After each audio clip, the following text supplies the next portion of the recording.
Why the most dangerous hunters wear designer suits and perfect smiles. Ever felt that inexplicable chill when someone impeccably dressed and extraordinarily polite left you with a knot in your gut? That nagging sensation that something was fundamentally wrong, but you couldn't pinpoint exactly what. Maybe it was instinct, or maybe you just crossed paths with a corporate predator. Disclaimer: educational content about toxic corporate behaviors, not a substitute for professional evaluation. Use this knowledge for your personal protection, ethically and responsibly. They don't show up with hockey masks or bloody knives. They arrive with Italian silk ties, expensive cologne, and a handshake that seems Harvard perfected. The modern predator doesn't need physical violence when they've mastered the art of psychological destruction. And the most disturbing part, they're everywhere. Boardrooms, cocktail parties, maybe even at the desk next to yours. The 48th law of power warns us: assume formlessness. The corporate manipulator understands this better than anyone. They morph, adapt, camouflage into any environment like a chameleon wearing Armani. By the time you recognize the game, you've already lost 3 moves. In the 1970s, Canadian psychologist Robert Hare developed a revolutionary tool to identify criminal predators. But here's the sinister detail few people know. When he applied the same test to high-level executives, he found frighteningly similar scores. The difference? One is behind bars, the other is signing your paycheck. Superficial charm is weapon number 1. While normal people take time building trust, the corporate manipulator conquers you in minutes. It's like dark magic, but with PowerPoint presentations. They know exactly what you want to hear before you even know you want to hear it. They study your micro-expressions like a poker player studies marked cards. The big mistake is believing extreme manipulation is about violence. It's not.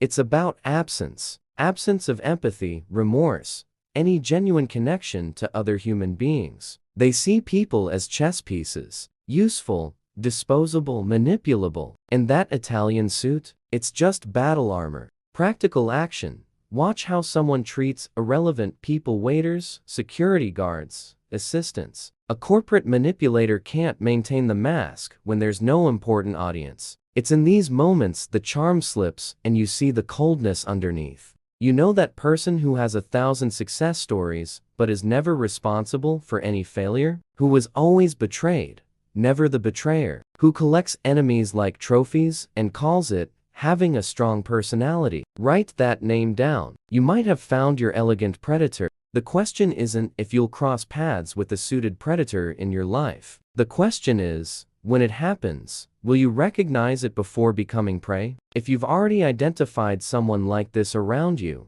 type mask in the comments. And if this content made sense, hit that like button and subscribe to the channel. There's much more revelation coming. How they turn your brain into a puppet without you noticing. The manipulation of a corporate predator isn't accidental. It's engineering. While you believe you're making rational decisions, they've already reprogrammed your operating system without you detecting the invasion. Here's something that'll keep you up at night.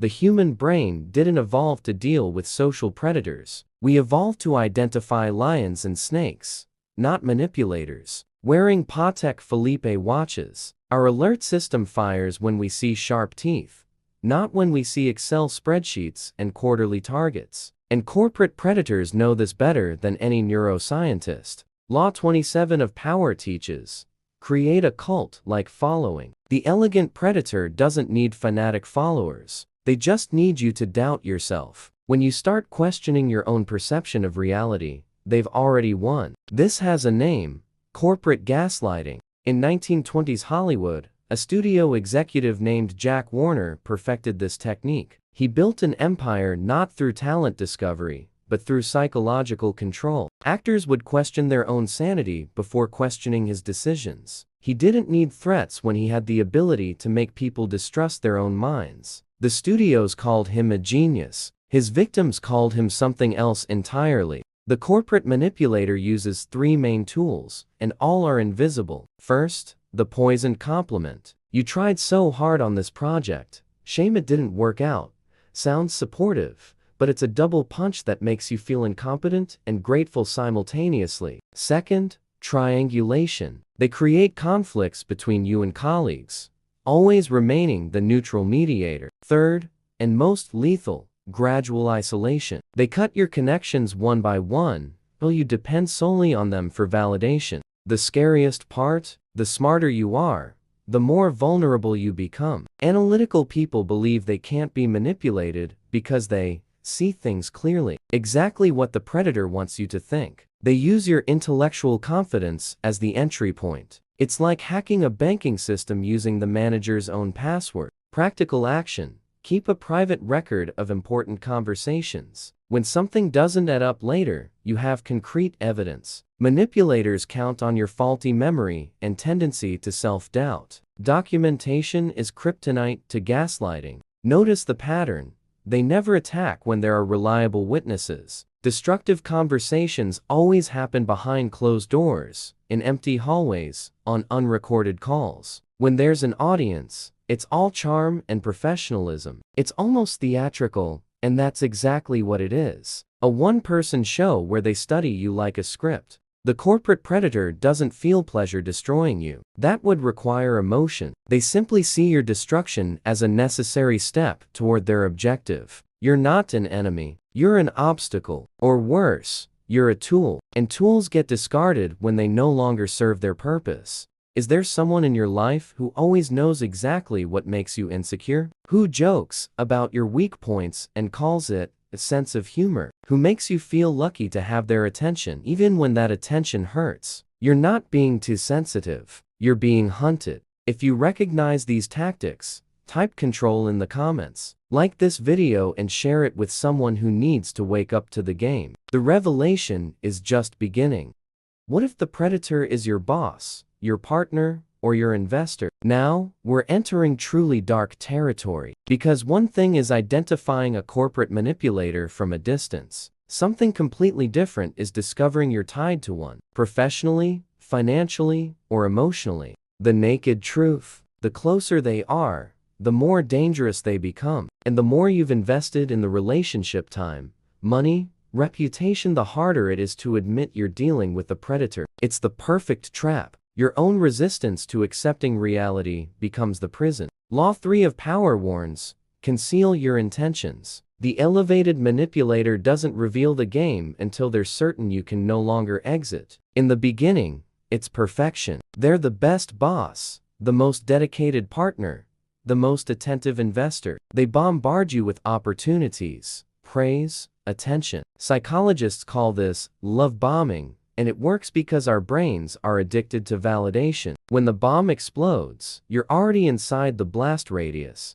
There's a fascinating story about a venture capitalist in Silicon Valley during the early 2000s. Let's call him Mr. Golden Touch. He had an uncanny ability to identify promising startups, but an even more disturbing pattern emerged. Founders who partnered with him consistently ended up pushed out of their own companies, broke, and with destroyed reputations. Yet he always appeared as the savior who tried to save them from their own incompetence. It took a journalist comparing notes with 12 different victims to see the identical playbook. By then, he'd moved to a new coast with a new identity. Here's the pattern you need to memorize. The cycle of idealization and devaluation. They elevate you to the clouds until you depend on that elevation. Then gradually, they start withdrawing. Never all at once, that would be obvious. It's a faucet that closes slowly. You work harder, trying to recover the good version of them, without realizing that version was never real. It was bait.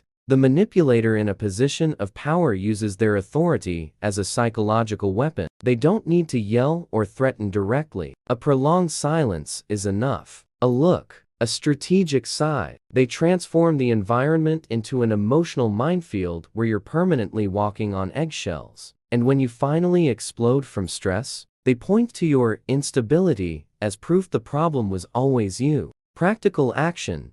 Establish non-negotiable boundaries from the start and observe the reaction. A corporate predator shows their true face. When you say no for the first time, the mask cracks. If someone reacts with disproportionate fury, veiled punishment, or emotional manipulation to a reasonable boundary, you have your answer. Know what the biggest danger sign is. When everyone around this person has similar stories of destruction, but they always have an explanation for why it was the other person's fault. Jealous ex-partners, incompetent former employees, unstable previous collaborators. If someone has a graveyard of professional relationships, and the only common denominator is themselves, it's not coincidence. It's a signature. The most disturbing part, even when you discover the truth, leaving is war. Because the corporate manipulator doesn't accept losing control, they'll use every available tool, legal, social,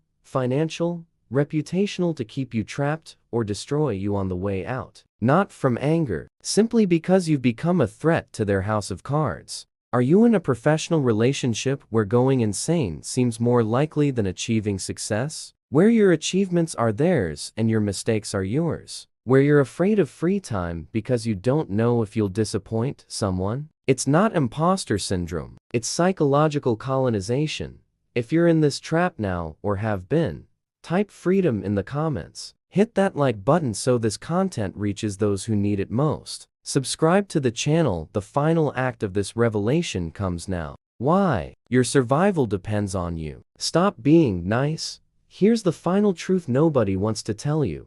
Your politeness, your empathy, your desire to give the benefit of the doubt, all of this is fuel for the corporate predator. They don't see your qualities as virtues. They see them as exploitable vulnerabilities. Society programmed you to avoid conflict, to be reasonable, to not judge people quickly. Great for normal social coexistence. Fatal when dealing with predators, because while you're trying to be fair, they're 10 steps ahead, calculating how to use your fairness against you. It's like bringing Aikido principles to a gunfight. Law 15 of power is cruel but necessary.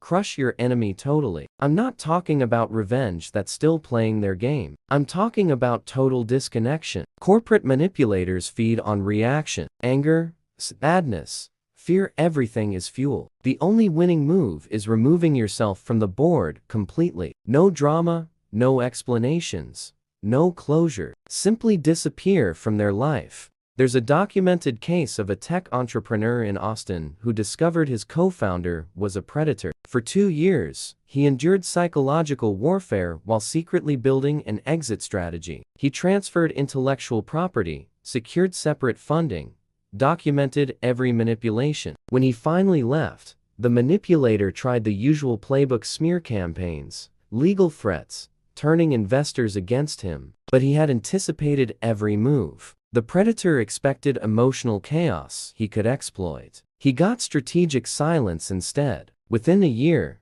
the original company imploded while the entrepreneur thrived elsewhere. The manipulator counts on your desire to fix things, to make them understand, to prove your worth. Forget it. You're not dealing with someone who reasons like you. It's literally different brain wiring. Trying to make a predator feel empathy is like trying to make a colorblind person see color through argumentation. The hardware doesn't exist. Practical action. Create your exit strategy before you need it. Have separate financial resources. Maintain your own professional connections. Preserve evidence of everything. When you're prepared, you're not desperate. And predators sense desperation like sharks sense blood in water. Here's what happens when you finally break free. First, relief. Then anger at taking so long. Then shame for falling for it. And finally, and this is crucial, acceptance that it wasn't your fault. You weren't weak. You were hunted by someone who dedicates their entire existence to this game. The difference between you and them: you have other things in life. They only have this. The world is full of suited predators because our system rewards exactly the traits they possess: lack of scruples, superficial charm, willingness to destroy others without hesitation. It's not a bug, it's a feature. As long as we measure success only by results and not by methods, we'll keep creating elegant predators.